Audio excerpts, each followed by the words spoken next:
Winning big races doesn't really happen on that day when the race is happening. You have to find your confidence over months or maybe over more than a season. To be like a consistent top 10 rider in the World Cup, that's really, really difficult. There is only a few guys that can do that over a season, and they have to be in their best shape. The last 2 years have been pretty challenging for me. I went from being ranked first in the world to 77th in the world. Mentally, I did a big step forward this year.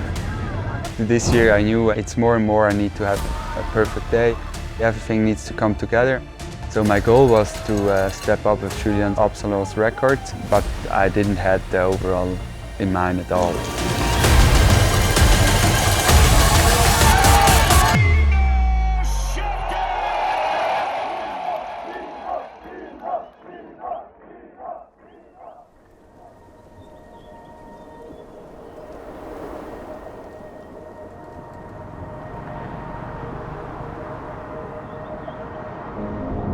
Being at the end of the 2022 season, I'm obviously cloud 7 and thinking another outstanding great season of Nino in particular, but I almost forget that the season actually started really shitty. Nino show turn last coaster are 3 minutes and 20 seconds back in 44th spot.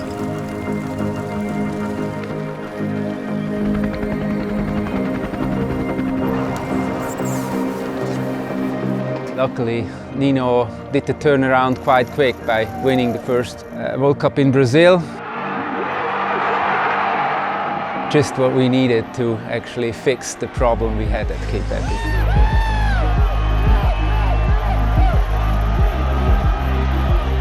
That was really something special and emotional for me.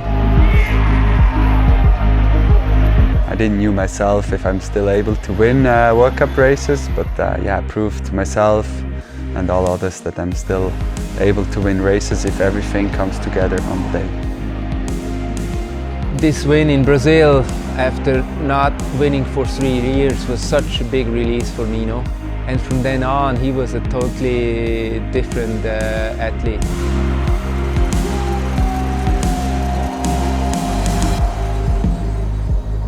From then on, the season actually continued as usual with the ups and downs you have in a team of 4, you know. While Nino had some very consistent great results, especially in the World Cup, we also had Lars that was injured, that wasn't able to race for quite some time. He showed so much strength to keep working and keep focusing on the racing and believing in himself. He came out at the end of the season very, very strong. 7th place in snowshoe, for example, showed the potential this guy has.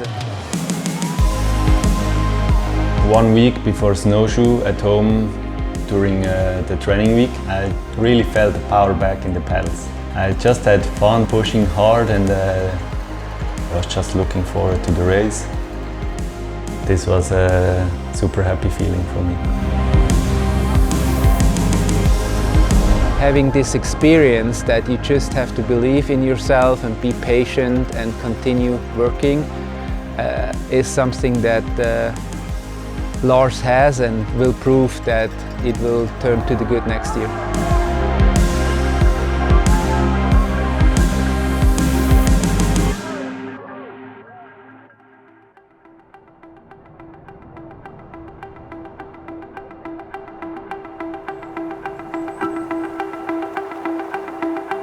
For Kate, the 2022 season was really a fresh start.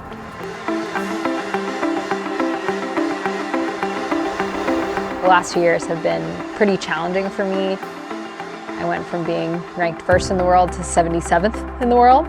So that was a big challenging year. And then 2021 after that, I think by the time the big events really came, I was just exhausted. And we pushed really, really hard and dug deep to try to kind of turn it around. But it ended up being a challenging season for me.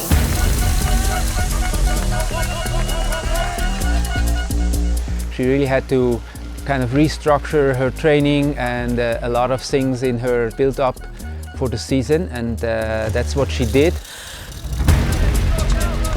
I think for me this year has been a lot about consistency and aiming to not have as many highs and lows and really just get a stable foundation back in place.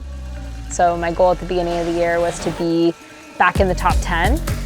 Once you're in that top 10 range, you can start to see where you actually need to make changes and where you can improve and what types of things you need to do to actually make that jump, to the podium hopefully next season. I think as an athlete, when you do have those breakthrough results, you think of years like this year where you just were on the grind.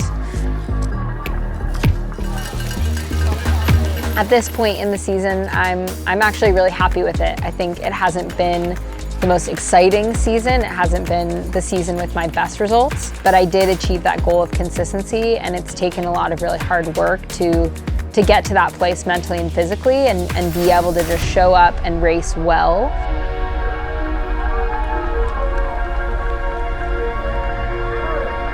During the whole season, we could see that her performance gets more solid and stronger towards the end. She laid out the fundament it takes to build up for the next 2 seasons to be back where she was in 2019.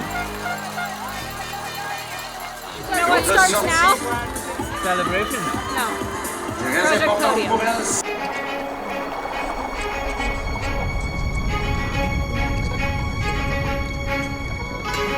It's not easy to become a top 10 racer in the World Cup. When I go to the World Cups, I know that I'm a top 15 rider when everything works out. I should belong there, but everything has to be perfect. I cannot do a performance like this on a bad day. André had a very strong season. He was really making a step up from the past years, racing consistent at the higher level, even get some top 10 results in the World Cup. On those races where he had a good start, he could really show great performances, and not only for a certain period of the year, but actually for the whole season. The main goal is to be once at the World Cup podium, that's for sure. And I think if I continue like that, I can reach it. If you're once there, you never know how far it can bring you, but I haven't reached my best potential yet.